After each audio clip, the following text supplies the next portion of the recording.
All right. Hi there, everybody. Hello. Welcome to the DHF webinar on traveling with T1D. And thank you for joining us. My name is Nathaniel. I am one of the facilitators here at DHF for the PEP Talks program, as well as some of our other programming as well. And we're joined by a wonderful panel. Welcome. So before we begin, we're going to start off with a land acknowledgement. Toronto, which is the area where DHF is located. Toronto is in the Dish with One Spoon territory. The Dish with One Spoon is a treaty between the Anishinaabe, Mississaugas, and Haudenosaunee that bound them to share the territories and protect the land. And subsequent Indigenous nations and peoples, Europeans, and all newcomers have been invited into this treaty in the spirit of peace, friendship, and respect. Now, as I said, Toronto is where DHF is physically located in the Toronto Mississauga area. But to learn more about the territory you live on, work on, and learn on, you can visit native-land.ca to find specific information of wherever you are across Turtle Island. Thanks, Nathaniel. So my name's Heather Miller. I'm the Executive Director with Diabetes Hope Foundation. I just wanted to give those who aren't familiar with the organization a little bit of background about what it is that we do. So DHF was started in 1999 by our founder and CEO, Barbara Pasternak, after 2 of her 3 boys were diagnosed with type 1 diabetes without any family history. And as those of you in the room are familiar with, it's quite a shock, and you kind of go through a lot of different stages with diabetes. And as they were sort of going through the pediatric healthcare system and moving into adult care, Barbara recognizes there was a gap in services for youth as they were going through that transition. So that's how Diabetes Hope Foundation was launched. In 1999 is when we offered our first scholarship program, and that's the core program at Diabetes Hope Foundation. We also have a Hope Connects peer support program, which provides mentorship and online support to youth living with type 1 diabetes. A huge wealth of online transition resources to make the transition to post-secondary school and also adult care a little bit easier. And then this is part of our PEP Talks caregiver support program, which is just around providing support to parents and caregivers and giving them a space to connect with others in the community. And you can find all the information about DHF at our website, diabeteshopefoundation.com. And I suggest, I don't know, I love the website. It's one of my favorite places to be. So I suggest you go and check it out just to learn what we're doing. So I'm going to welcome now our wonderful panelists. We've got Ariel and Andrea, as well as Lane and Jay. Thank you so much for being here and for sharing your stories. Lane and Ariel are both young folks living with type 1 diabetes, and Andrea and Jay are family members and part of their larger T1D support system. Before I give them each a chance to introduce themselves, just to go over the chat, if you want, if you're joining right now, please use the chat to introduce where you're from, and give us your name, maybe the last place you've been on a trip. And we're also going to be making use of the Q&A feature on Zoom's webinars. So if you have any questions, please pop them in the Q&A, and Heather and I, as the facilitators, will monitor that, and we'll probably try to handle most questions towards the end. But if something timely and relevant comes up, then we might also flag it in the moment. But with that all out of the way, welcome. Let's go around, Ariel and Andrea first, and then Lane and Jay. Just introduce yourselves, explain your journey with diabetes thus far, and the last trip that you went on, please. Yeah, sure. So my name's Ariel, and I got diagnosed when I was eight years old, and it was. You're 17 now. I'm 17, so I've had it for almost 10 years. And 2 summers ago, I went on a trip, like a teen tour with a bunch of kids my age and obviously some adults. And the last place I went was all over Italy. Wow. Yeah. So you did, yeah. Yeah, that was last year. Okay, yeah. But the summer before that, she was in. I was in Greece and Italy, and yeah. And when we're talking further, she had some mishaps. I had a lot of issues my first trip that we had to work out to make sure it didn't happen again on my second trip. But they weren't because of her, they were actually because of the staff. So the staff had lost her insulin. So she had no insulin. Just a small mistake. Anyway. Just the TV. Anyway, so, and I'm Maria's mom, and we work together with diabetes. So as best as possible trying to get her a I little bit more independent right now. I love that, working together with diabetes. That's a really, I like how you put that. I'm gonna steal that for something. No problem. And I also enjoy that as a little teaser for anyone watching on YouTube later. Just keep watching because we're going to find out what happened with the missing insulin Yes. in a little Dun, bit. dun, dun. Yeah, exactly. Lane and Jay. Yeah, for sure. Hi, everyone. My name is Lane. I was diagnosed at the age of 7 with type 1 diabetes, and I'm 21 now. And I'm very happy to be here and sharing some experiences about travel. Both Jay and I recently went on a trip to Morocco just in December. So we have some stories and tips and things to share about that. And then I have some more to share about a trip I did a couple years ago, actually with another diabetes group, I Challenge Diabetes, hiking the West Coast Trail. So I'll be happy to share that. Yeah, I'm Jay. I'm Lane's sister, younger sister. I'm 18. Yeah, so I've been alongside Lane, well, growing up through like elementary school and high school, Lane living at home with diabetes. And then like when we come together to travel, it's been helpful that, I don't know, I've kind of been around to just witness certain things and see how she's been living. So And I you've can been be an an extra amazing help. hand. Yeah. Yeah.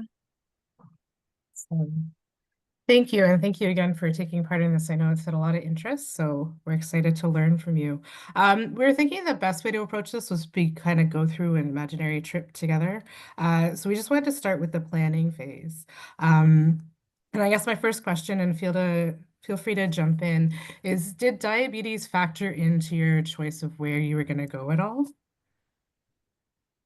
Yeah, for sure. So yeah, Jay and I planned our trip to Morocco this fall, and we decided to do it with a tour group as well because we knew that we would have a guide and someone who knew about the place a bit better than we did in terms of where to travel, where to eat, and things like that. So we were looking at some different trips, and there was a lot of different factors that went into our decision. We initially were looking at going to Peru and did some more research on that as well. And there's a lot of factors you need to consider when you want to travel to an area. Things like elevation was the kind of deciding factor for us. And we didn't have any exposure previously to elevation. And I didn't know how my body would perform in terms of my diabetes and my numbers being in a place like that. And also going to different areas around Peru and being more remote and further away from help if I needed it. And then, you know, that in kind of collaboration with the elevation, we weren't sure. So that ultimately kind of changed our decision and we ended up going to Morocco. But there's definitely, yeah, definitely things like that to consider environmentally as well when you're traveling to a location. Absolutely, thank you. So for us, I feel like it doesn't really, when I'm going on a trip like by myself, it obviously impacts me because like I don't want to go too far away from home in case anything were to happen. But for us, we were actually just in Thailand and it had a lot of planning to it. Like we had to figure out how many Omnipods to bring, how many Dexcoms to bring, like supplies obviously because we were there for a while and like we were far away from home, so we had a lot of backups of everything if stuff failed, but luckily it didn't. So yeah. And then she was in Switzerland last summer, and so you had the elevation there, but it does make a difference. Even if you go to, like, we've been in Arizona and it does play a role, and then you throw the heat in on there as well. So but I don't think we've actually, like, our bucket list of trips is not planned on around diabetes. Like we should figure that, you know, we go prepared and, you know, work around it. Yeah, we work around all that stuff. I don't know if that's a good thing or a bad thing, but yeah, I never really thought to plan my destination according to my diabetes. Of course, I'm not going to be going to or take Arl to some place that's like super remote, like I don't know, like in some jungle, and you know, I don't know. I mean, as much as I'd want to go into a jungle, but like I want to go do the silverbacks in Rwanda and go march with the silverbacks. So again, I thought of it, I wanted to do it. I didn't ever think, oh, Arl can't do it.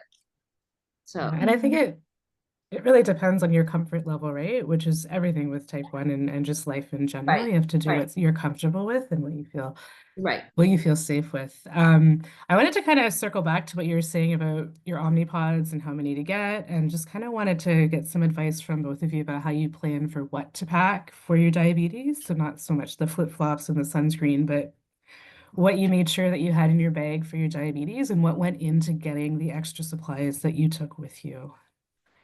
That's a Yeah, really, for sure. yeah, go ahead. Go ahead. Oh, okay, thanks. Yeah, for sure. Like an excellent consideration.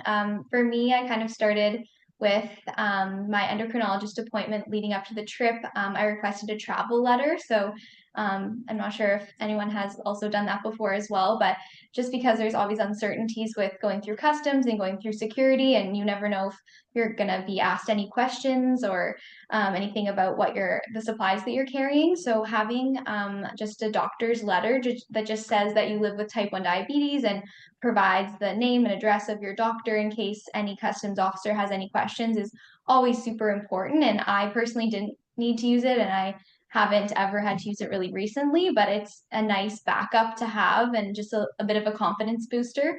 I would say the other key thing that I made sure to pack was Ariel, I'm also on the Omnipod. So I was able to contact Omnipod and get like a loaner PDM for the traveling, just in case mine broke. I had a backup with me that I could use if need be. Yeah, and a good thing I a good thing along with that is I think with the loaner, because I'm not too sure, like we've had a lot of issues with the PDM itself, but that's another topic. So they've sent me quite a few replacements. So I've never had to call them for a backup, but are you allowed, like, I don't know if you can open the box and then load up all your information, because I would say that either travel with a piece of paper with all your information that goes onto the pod, or I load it up before I go and then just power it off and turn it off. No, but and that's the backup. I completely agree with you on the letter because Yes. last summer, me and my friends were trying to go through security to get to our gate, and This was in Toronto, yeah, this too. was in Toronto. They completely stopped me. They opened my whole bag. They swabbed like every single one of my Dexcoms, my pods, like my backup Omnipod. A month's And worth. yeah, it was a lot, and it kept on in. I don't. Did we have a letter? No, I we don't think didn't. I brought a letter, but it would have been really helpful. But the same thing also happens in Thailand. But also, like I feel like when you're traveling to far away destinations, when there's such a language barrier, it's always a good thing to like have in that language, like what is going on, like saying like, oh, like I have type 1 diabetes, these supplies can't go through, because in Thailand we got in a lot of confusion with some people, and they were like, no, they can go through, but we're like, no, they can't. So it's like good to just like, that's a good way to communicate with them. We ended up putting it on just our phone and did Google Translate, but I screenshotted them all. So even before we got there, it just said, I have type 1 diabetes. We showed them, we swiped, this is her equipment, it can't go through, blah, blah, she needs a pat down. So they're like, oh, okay. So I would definitely, no matter where you're traveling, before you go, like whether, it's Spanish, French, whatever, it's always helpful to have it on your phone so you can just scroll through, because you really don't know when someone's going to be picky or say no or doesn't understand. Yeah, because there's times in like even going through Toronto or coming back from vacation where sometimes they're so much easier than others. Like some people are just like more understanding and kind of just like have a better sense of it and maybe have dealt with it before. I don't know, but yeah. Yeah, that was kind of our experience. Like Lane kind of said to me, like, oh, like I'm wondering if they're gonna like pull my bag to the side and like go through it.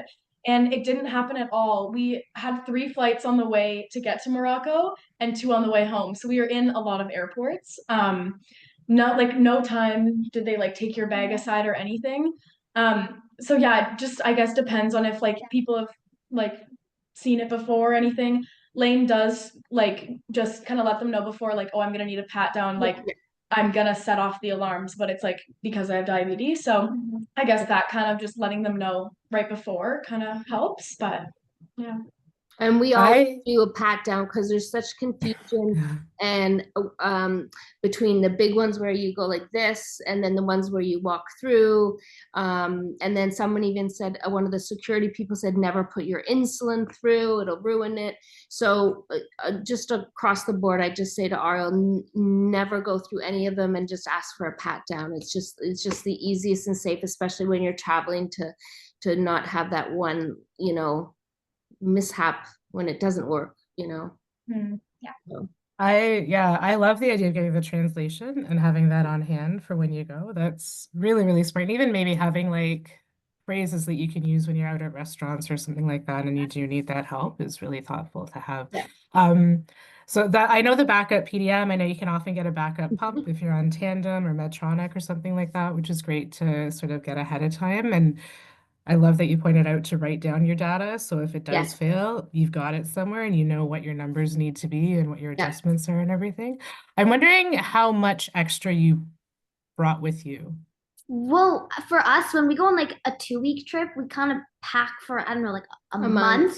And then when I go away for a month, I think we pack for like 2 months. Just like, obviously, I'm not going to go through the whole supplies in if I go for 2 weeks in for a month, but just like a backup in case like something fails. If it's 2 weeks and she's traveling with my husband and I might not pack a month's worth, but I definitely have a lot of extra. When she was in the summertime, they're in and out of water. Is it going to fall off? Does she have pump failures? So I didn't ever want her to feel that she's running out. So I always did. And we have found, even when we were in the States, and it's a pain to get stuff. Well, our PDM failed, it wouldn't charge. And the backup also wasn't working because I didn't use a new backup. Anyway, but Omnipod won't help you in the States either. They will not. Called. We weren't even that far away. We were just in Chicago. Like, it's not like we were on the other side of the world or anything. We called and we're like, we need an emergency like backup. Like, they wouldn't send anything, which is crazy. So they'll only send in Canada. So that's also good to remind. I mean, so did you have backup pens or something that you could use, or how did that's the thing. So we didn't have any backup pens. So that's where you then start to think, oh my gosh, I have to prepare better. And that's why, like, when I sent her and her dad, they went to Chicago and her PDM wasn't charging. And then I had sent an older PDM, which had all her stuff on it, as the backup, but it was dead and it didn't want to charge either. So that's where we got into they finally got one of them to charge. But it was scary hour, like as we were sitting there. And it would drop. It would go from like 70% down to 40% in no time. So people might want to take a pen with them, or and then I was thinking too that we don't have long acting insulin. Like if her pump fails, right? Then so there is a lot to think about. They're really, really and just adding on to that as well, I remember when I was on the pen anyway, it's been a while, but the different insulin cartridges that you need versus the 1,000 unit vials that you would use for an insulin pump, obviously that would be different and require a different pharmacy pickup and everything. So we just brought syringes for the trip, which was super handy because they're also super light. They don't weigh that much, and that's great. But definitely another consideration with the insulin, I'll say, is refrigeration.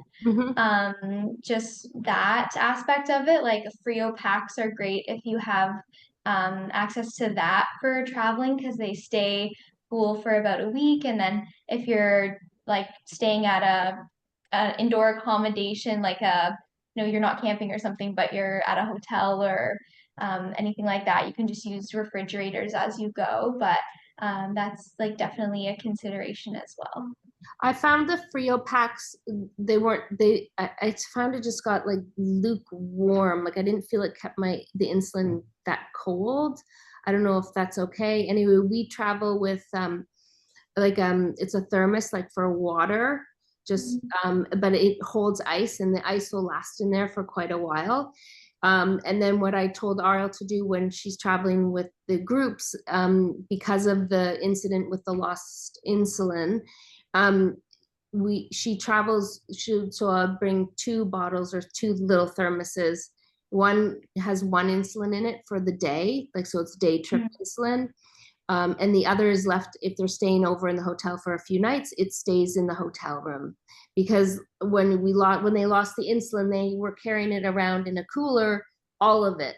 And someone just left it on a curb and they didn't bring it with them. So it was all gone. Like there was no backup. So that was pretty scary too. Yeah.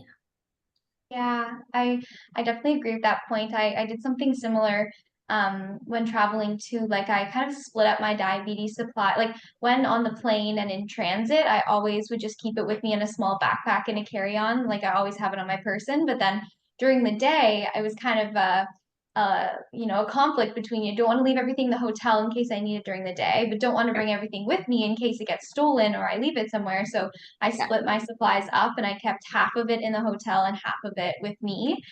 So I always had some of it. And another thing, this was super new for me anyway for this trip because I hadn't done it on previous trips, but I actually got an air tag this trip, which was super helpful, and I kept it in with my diabetes supplies, so I always could track it and know where it was in case it got lost or anything. So that was also a really big confidence booster. Yeah, That's really smart. We made the staff on last summer's trip have an Apple AirTag as well, like because they were asking how can we make, because they carried everyone's medications, not just hers, and so they thought that was a good idea, so that they did that as well.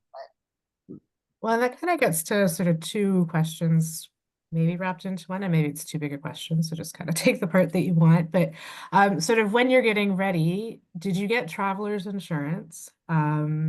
And also, how did you let the people know when you're on those trips where you have people who are going to be in charge of your insulin? What was the communication like with them, just so they knew what to do in case of emergencies and to make sure that your stuff didn't get left on a curb, hopefully?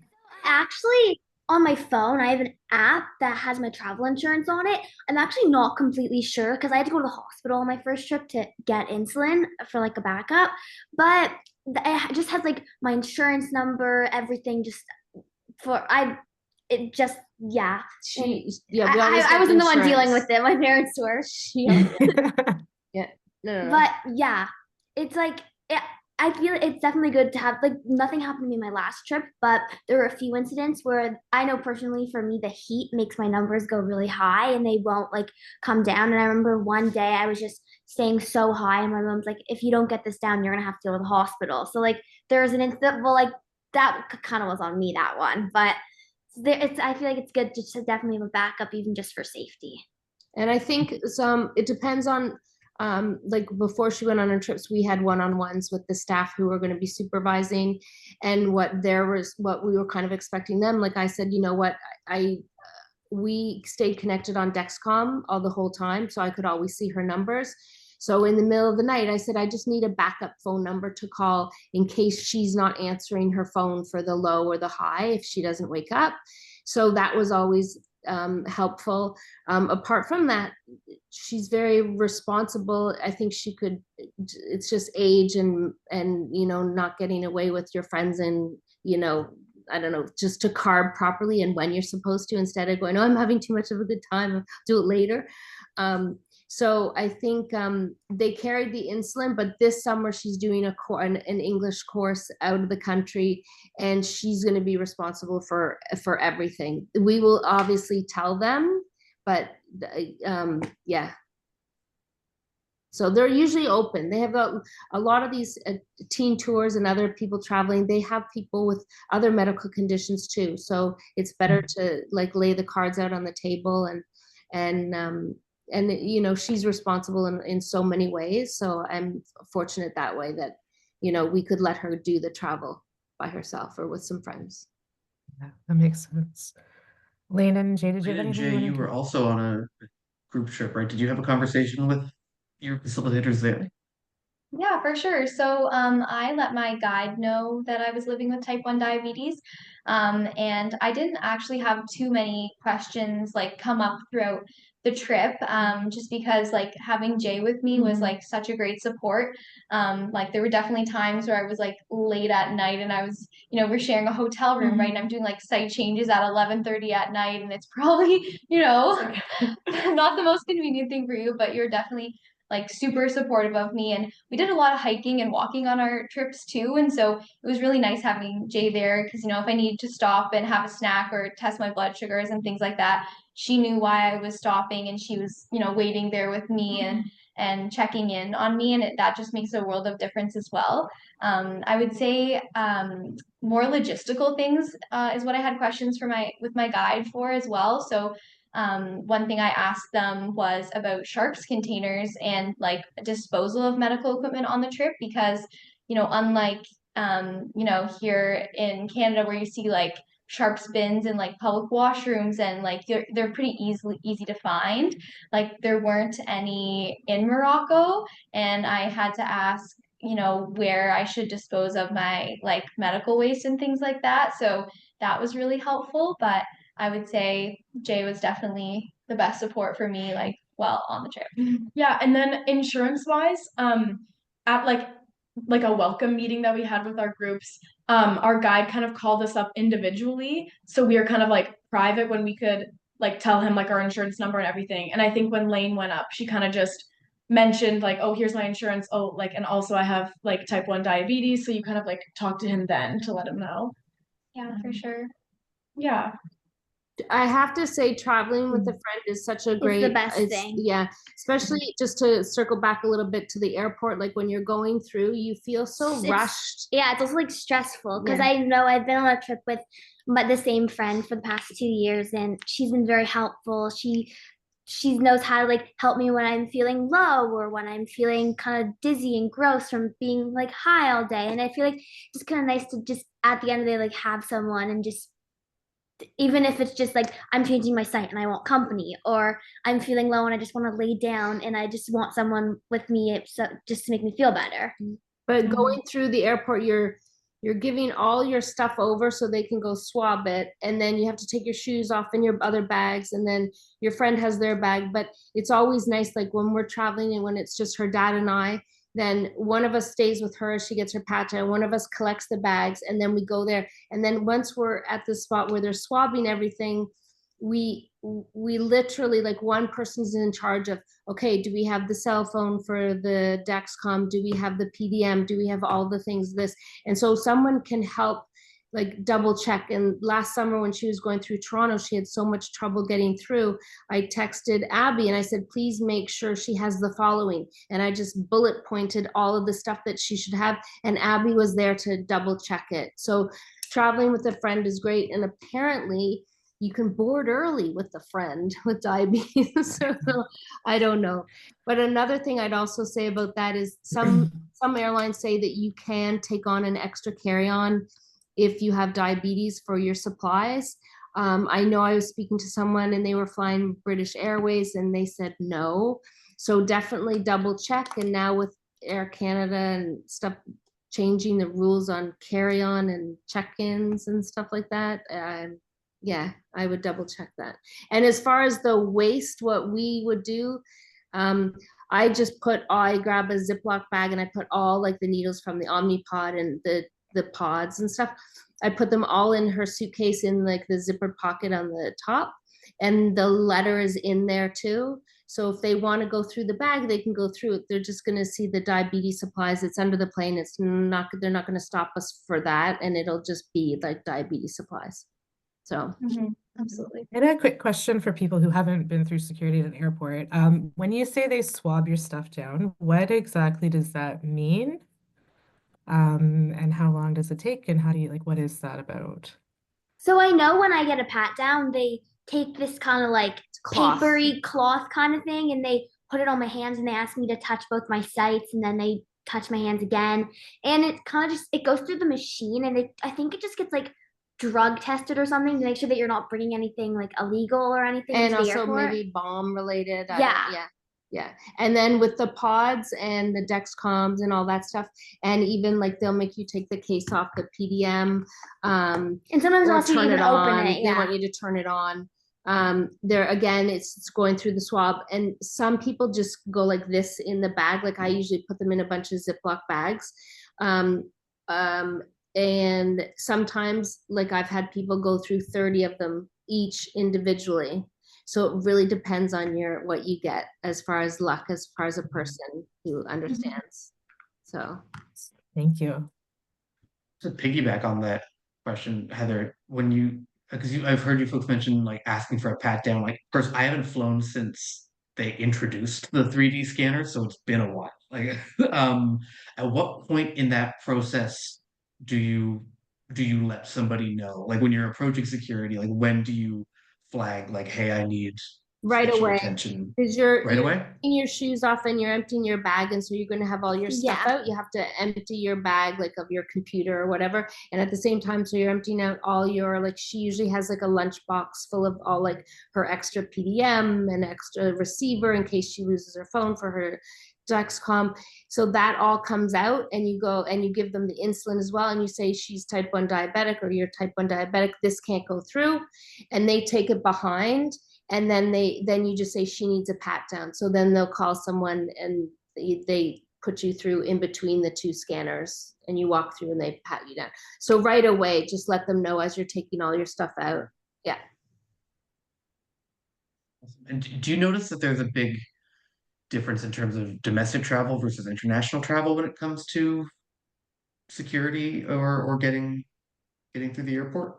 I feel like on the way, like it leaving through Toronto, it's not really that different because just same people, like it's not really different. But I feel like definitely when you're coming back, because I also know when we were coming back from Dubai, the people were also really confused what we were trying to tell them because they're very modest there, and I was trying to show them the stuff on my stomach, and they're like, no, no, no, and it was just like the language barrier again was also a lot. I think it's also luck of the draw of who you get. Yeah. Right. And how much they know. Absolutely. Yeah, like you had no issues in the airport during our trip. And like I said, we were in quite a few airports A lot. throughout the way. Yeah, so I guess we really lucked out. Um, Yeah, absolutely. I think, yeah, just I didn't notice too much of a difference between domestic and international. I think like they're very thorough in both domestic and international flights. Like I suppose the only difference is just like the customs, but that didn't involve any like supplies or anything. So yeah, I didn't notice too much of a difference. I feel like the smaller airports are harder to get through with this flights because I feel like the smaller airports, like in other countries, are kind of the more local. So they kind of maybe they don't understand, like maybe they've never seen like that really kind of technology before, so they might be a bit confused. But I agree. Like I feel like traveling to like big international airports, I feel like there's not really that much of a difference. Mm-hmm. I just have one more question before we kind of get into navigating different countries and foods and all that kind of stuff. You were both on really long flights. How did you manage your sugars kind of sitting in one place for so long? Yeah, for sure. For me, I would say like I just really kept a close eye on my Libre or Dexcom, like whatever CGM you use if you use it. Just a really close eye on it and changed my insulin as well. Like I noticed like with we had overnight flights, Yeah. so we also had food served to us on the flight, and a lot of the food on the flight was very like higher carb, lower protein. Like it was a lot of kind of higher sugar foods. And so that in combination with sitting for one of our flights was I think about 9.5 hours, definitely made my blood sugars rise. So I just kept a close eye on it and just corrected if I needed to. I think I personally didn't do this, but I think if I were to have another long flight, I would adjust my basal rate, just increase it maybe to like a little bit more than what it was. But I just yeah, kept a close eye and just needed to correct a couple times. I would also say not that this helped with blood sugars at all, but just getting up and moving around a little bit during the flights also just makes you feel a little bit better. And also a really important thing is just staying hydrated on the flights too, just because that helps as well. Just make sure you're drinking a lot of water, I would say. Yeah, and also for me, like I'm a very like nervous traveler, and I realize when I get like that, my numbers are usually pretty high. So Mhm. before I get on the plane, I change if I'm going on a long flight, or actually regardless of the time I'm going, I always change my pod before I go on the flight, like the night before, like the morning of, just because I if like there was like any issue that was gonna happen, then I have a new pod on, like hopefully nothing happens. And I also just make sure to just eat lower carb foods if I'm higher. And obviously, if I check my numbers a lot on the airplane, but like Lane was saying, we go on a lot of night flights. So they serve like food, but also, again, like they're not exactly like the best for my numbers if I'm higher. But yeah. I think the most important thing is really to hydrate even before you get to the airport. So constantly be drinking water, because they say that, like say if you're exercising or whatever, by the time you feel thirsty, you're already dehydrated. So it's Yeah. the same thing. So and higher blood sugars just means that there's more sugar in your Yeah. blood, so it's thicker. But if you're hydrated and you have a lot of water in you, I'd rather have to go to the bathroom a lot than kind of deal with a wickedly high number. I mean, I just said but so would be Ariel. But so I try to get her to drink more, and definitely not a lot of sugary stuff. Like if you're at the airport for breakfast, don't go for some eggs or something, eggs, fat, or no, protein, fat, fiber stuff before your carbs and stuff like that. Because sometimes you can get to your destination, and then when you get off the plane, then you can have a low if you've got too much insulin on board. Yeah. And we've seen that. Absolutely. I've definitely experienced that too. Like I did like a couple of corrections on our longer flight. And then as soon as you get up and get your bags and start walking through the airport, you're just like, mall walking through there to get to the next place. And then your blood sugar is like Yeah. plummeting. So That definitely happens. keep an eye of like the insulin on board too. And again, with the snacks, I would say try if you can to supplement, if you can bring extra snacks with Yeah. you, like you bring some protein bars or some trail mix, or like, whatever you like to eat that has some like, protein in it or Yeah, I something. was gonna say Lane and I always, oh sorry. Lane and I in our bags, like we each had our carry-on bag and we each kind of like split up some snacks so that like at least one of us would always have like some extra food or some like snacks along with us. And then like we had long layovers as well, which is also challenging because you're just kind of sitting in a chair or like walking laps with your suitcase or something like that. So we made sure to like pick up some like fruit and stuff because we couldn't bring like a lot of fresh food with us. Just like a like difference from the high carb food Yeah. that they serve on planes and everything. Thank you. Subject of food, when you get to a new place and there's all this food, this new cuisine that maybe you haven't tried before, and you're out and I guess the question is like carb counting on the go, and specifically carb counting for dishes that you're not familiar with. I feel like I have a Rolodex of like meals that I eat that I know, like, oh, this is going to be this many, this is going to be that many. But when it's all brand new, what has your practice, what has your experience been in that? Yeah, I would say like for me, like the first day or two is a lot of just trial and error until you figure out kind of what works for you. I would say like food in combination, I think with getting to a new place, like my blood sugars changed from what they were at home. So like the first week that we were in Morocco, my blood sugars were just like running low. So I had to make some changes for that. So in terms of carb counting, like it worked for me because with my estimations and things like that, I was kind of running a bit lower anyway. But once I got used to it, we ate probably the main carb that we ate was bread while we were there, but bread varies so much in carbs, so it really depends. So yeah, just on it like trial and error, and yeah, like a good balance for me, like enjoying like eating some, proteins, vegetables, carbs, and kind of balancing it out. We ate a lot of fruit there too. So the Yeah. fruit we were able to carry over from home, like, bananas, clementines, things like that. But just again, I mean, this is like a general rule for me when I travel, but just keeping an extra eye on your CGM too, and just looking at those trends if you're heading up or heading down. Then you can make those like preemptive calls, whether you need to have a bit of a treatment or, um, you know, um, bolus a bit more. In terms of load treatments, I traveled with like rockets and Dex tabs because I personally didn't want to carry like the weight of the juice boxes while I was there. So I always had like a mini tube of Dex tabs on me, so they were handy if I need to make quick adjustments. Just have a couple of those was always good. Yeah, I agree. Like, I feel like, especially for the first few days, it's kind of just like an experiment of like how your numbers are going to be with the different foods. Because I know, like, the first few days of my trip that I've been on, like, especially when I've been to Europe, my numbers have gone kind of like crazy the first few days. Like, it's either like I can't get up from a low or I can't get down from a high. And like, I do also carry Dex tabs and some other candies, high chews, yeah.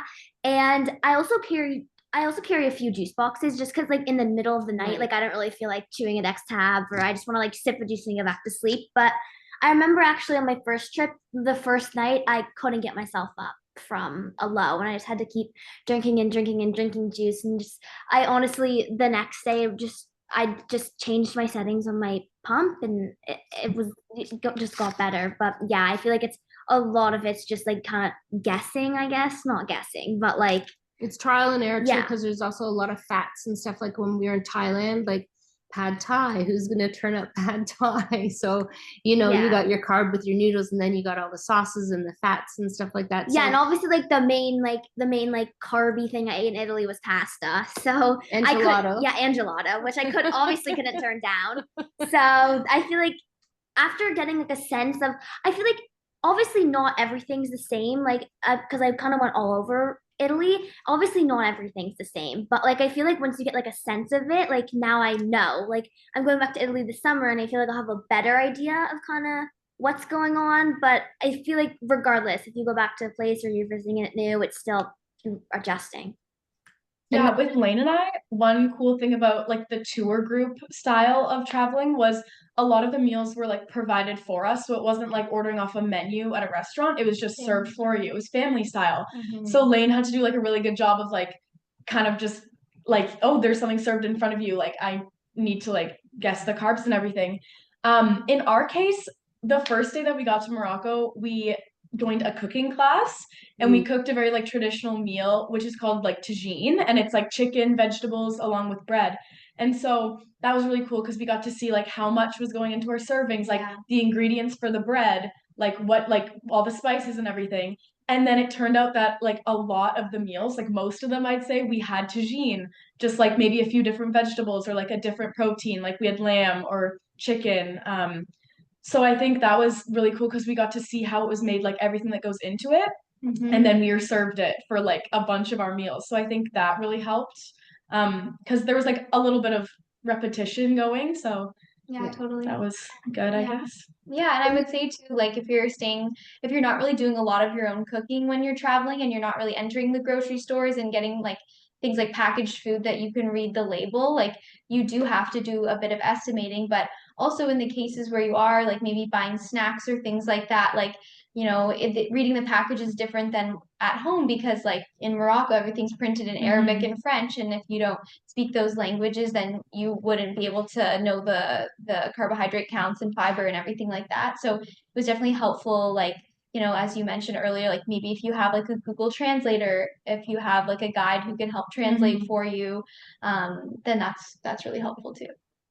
I also think one really important thing to watch out for is like it's happened a few times to me, but I remember like I just like to have some juice boxes on me just in case I don't feel like eating like sugar or like having Dex tabs. But I uh, I mostly found this in Thailand or like places where the languages are really unfamiliar to me. That if you're going to buy juices, you have to really like watch out to make sure that they're not like sugar-free juices because I feel like in a lot of countries they don't really like you're obviously not going to be able to tell like you see in a grocery store here, but like I feel like you really need to like it's obviously a lot of more work obviously like going into grocery store being like, oh, does this juice have sugar? How much sugar does it have? How much carbs does it have? Will it get me up from my low? Which is obviously a lot more work than you want to be doing. But I feel like that's like a really important thing. And then on the other hand too, if you're at a restaurant and she likes to have a Diet Coke occasionally, and if you ask for a Diet Coke, normally they don't have Diet Coke, but they have Coke Zero,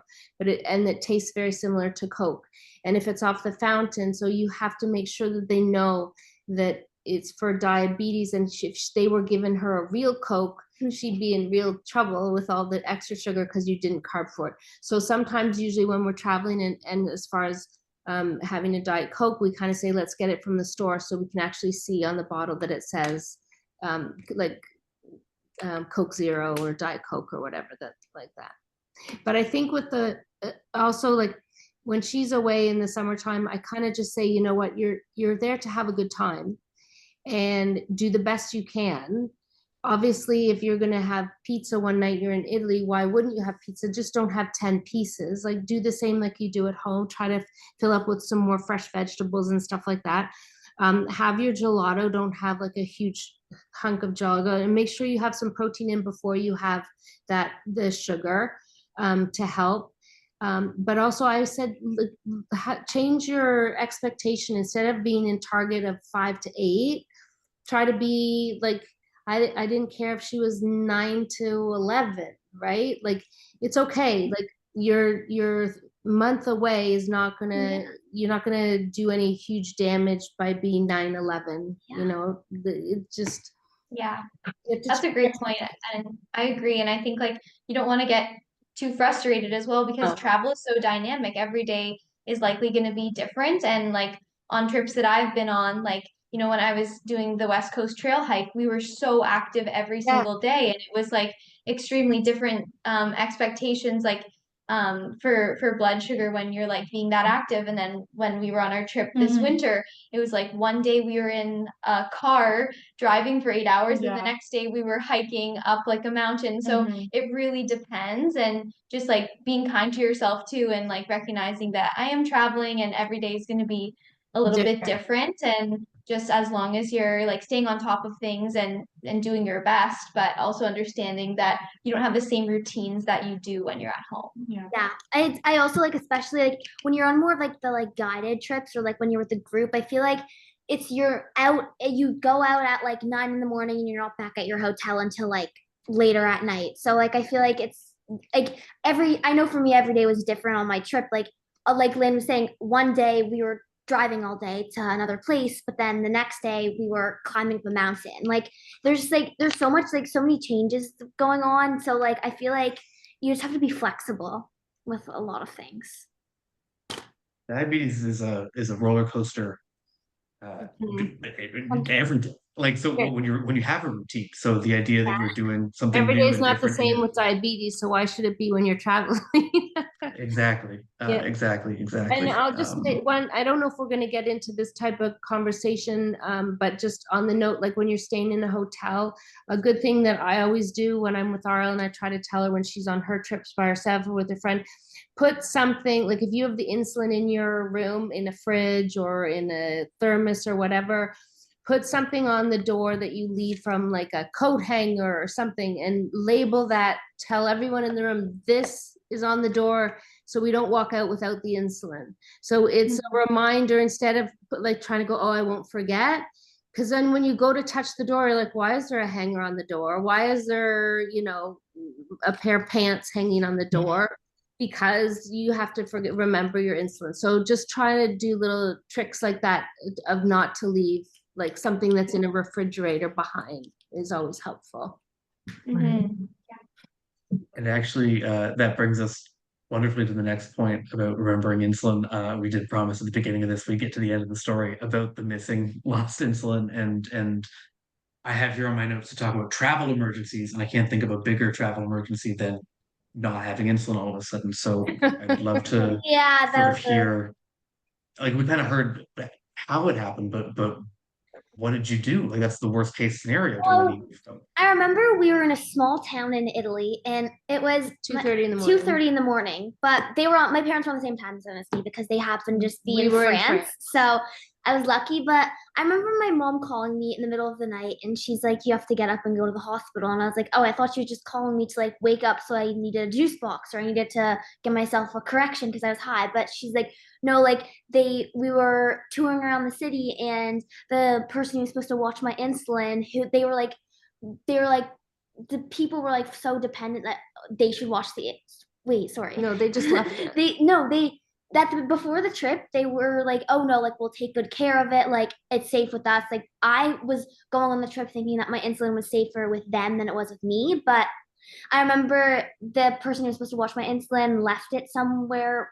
I don't even remember where, but then the hospital it was such a language barrier because again, it was like a smaller town. So like it's more local. There was just like a lot going on. There's a lot of chaos. And like we got there at like 3 in the morning and the hospital didn't open until like 5 in the morning. So there was a lot of just waiting and patience. And then I remember like my parents were on the phone like talking to the doctor and like eventually like we got a doctor that spoke pretty good English and we were trying to like transit to them and like we're like no, like we need insulin, but then they made us leave and then The endocrinologist came on. yeah, the endocrinologist came on at 8, so we talked to them and they were like just go and get insulin from a pharmacy, but we were like, how are you supposed to get insulin from a pharmacy if you don't have a prescription? And it also was a Sunday, so everything was kind of closed in Europe on the like pharmacies and stuff. The main problem is that Soarel's on Nova Rapid and they don't have Nova Rapid in Europe.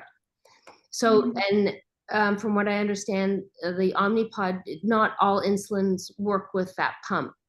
So, and then and it was also like the technology in Europe is way more advanced than Canada. So like they were asking me like, what kind of Omnipod are you on? And I was like, oh, like the newer one. They're like, oh, like the Omnipod 5. I was like, I've never heard of that. But so we had to, and then they don't have vials. They only had pens. So they ended up finding an insulin that was very similar to Nova Rapid. And we finally got in touch with Dr. Simone and he said, you should put them on the phone with me. I know how to speak Italian. Yeah. So like at the end of the day, that hospital was very helpful. Nice. Like they were like, the insulin was going to end up being really expensive. They're like, oh no, don't worry. Like we'll give it to you for free. They were very generous. Yeah. And I just remember for the rest of the trip, I was kind of like walking on eggshells and the staff that took me to the hospital was amazing. She like spoke up for me because I was so scared. Like I knew like I had some comfort in the fact that my parents were like 2 hours away. So like it made me feel a little bit better, but like it really like it was really like nice having someone to kind of like vouch for me in the hospital when I couldn't myself, even though like I was really what was going on. I was kind of just like in shock and like it didn't really hit me until like after. So yeah, and then for the rest of the trip, the person who took me to the hospital carried it and it was completely fine. Yeah. So glad you made it through.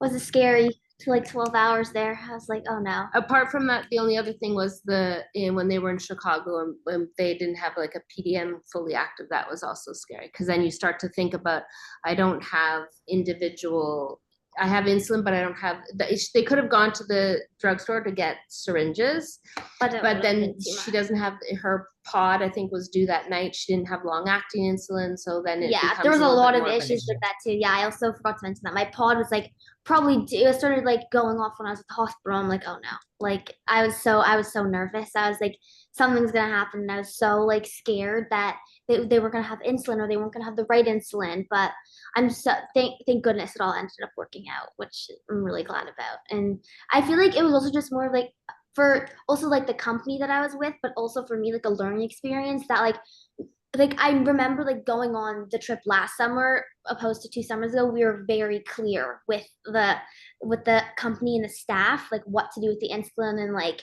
that like it actually can't be lost because so I feel like it was kind of just like I don't know, although it was really bad, it was also like a good learning experience.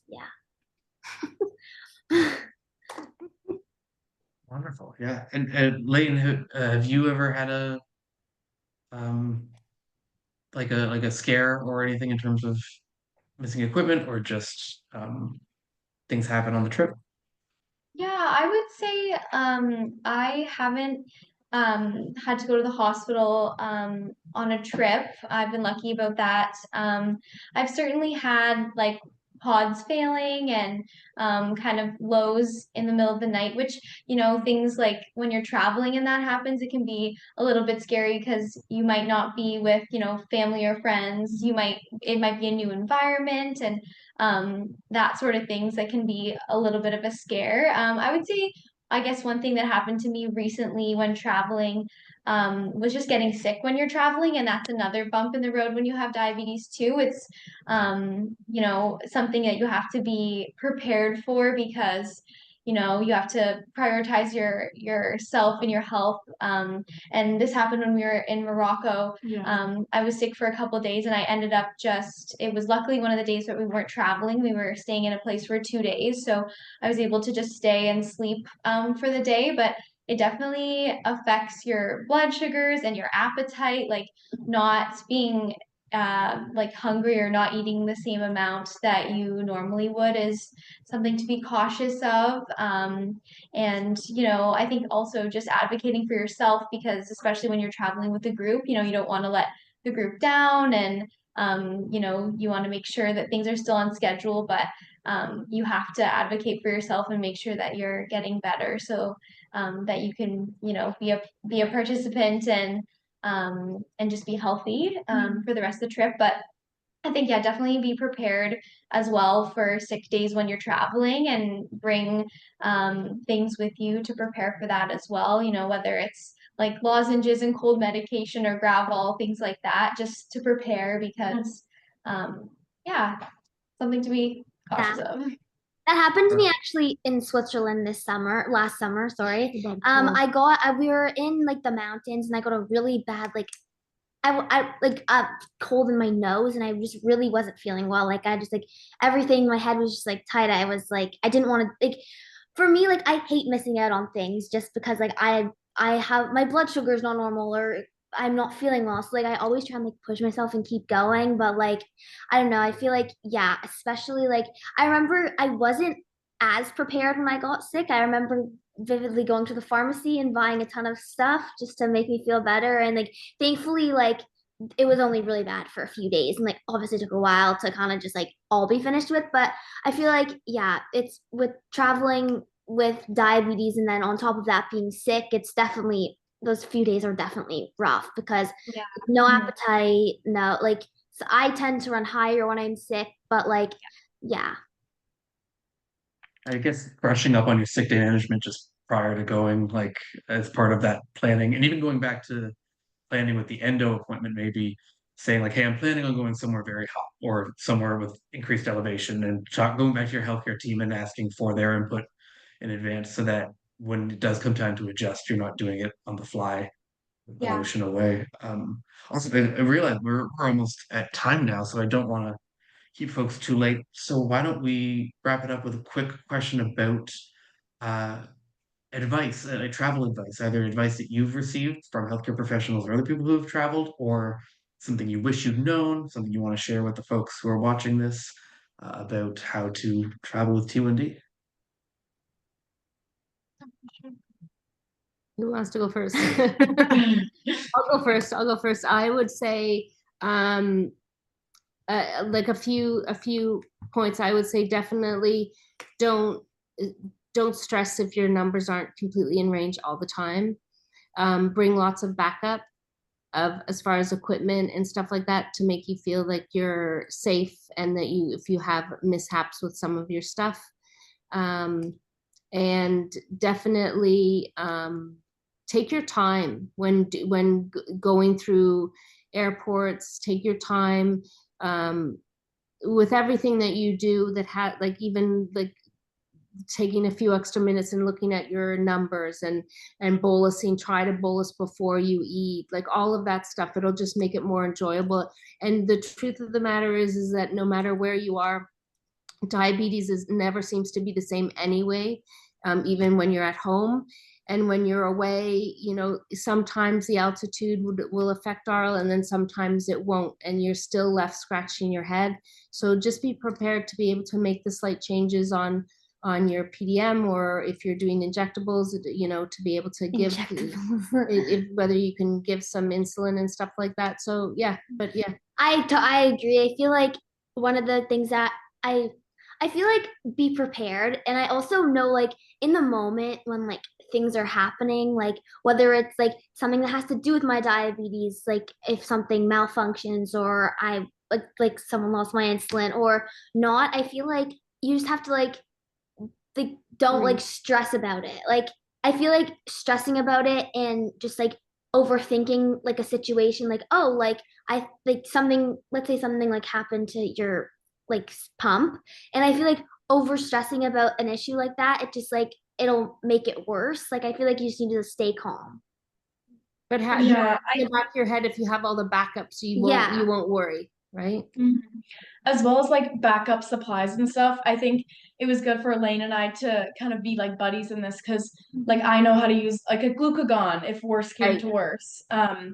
So I think that's like also a nice like added, I don't know, just for Elaine to know that someone else kind of is like knowledgeable. Because I know it's one thing like telling a tour group like, oh, I have type 1 diabetes. Like No, it's not these the are same. kind of some things that might happen. I know some of the places we stayed were like hostels, but like within our tour group. So like the girls kind of stayed in one room, and Lane kind of let everyone know like, hey, like I might have alarms going off in the night for alerts, like don't be alarmed or whatever. But at least people were in the know in case something were to happen.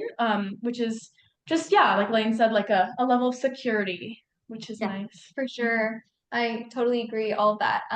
One other thing I'll say is, I mean, I'm sure it's similar for your routine at home too, but like pack like a day bag or like a diabetes kit for your day and have like a backup of everything in it, have extra treatments and just get into the habit of bringing it wherever you go, and then you won't like forget it. Like I had just like a little blue backpack and I knew exactly what I had in there, like a glucagon, a site change, extra treatments, and all the other things I would need for the day. And I just always had it on me, and just like ready to go for wherever we were going. And sometimes Jay would carry it, which was super nice. Sometimes I would carry it, but like just always have that like kind of day kit ready to go for you, as your travel companion, and it'll be a good added level of security too. Thank you. Thank you so much, everybody. I've just really quickly launched a poll, a little quick webinar feedback for our participants. We'd love your thoughts and your feedback on our time here today. And a huge thank you to Lane, Jay, Andrea, and Ariel for sharing your stories. And I feel like I'm ready for my next trip. It's long Now overdue. So everyone can thank go you book a so much. travel plans. Yeah, I've got a map in my head with all the pins in it of where I want to go. Now it all sounds wonderful. So I don't know, I haven't seen any questions come up in the Q&A or in the chat. But I just want to thank everybody who also is here watching today, and who is watching this later on streaming. Thank you so much for being here. Thank you so much for hosting it. Yeah, thank you for having us. Thank you. Thank you, thank you. So I guess we can stop the record maybe. Finding the button and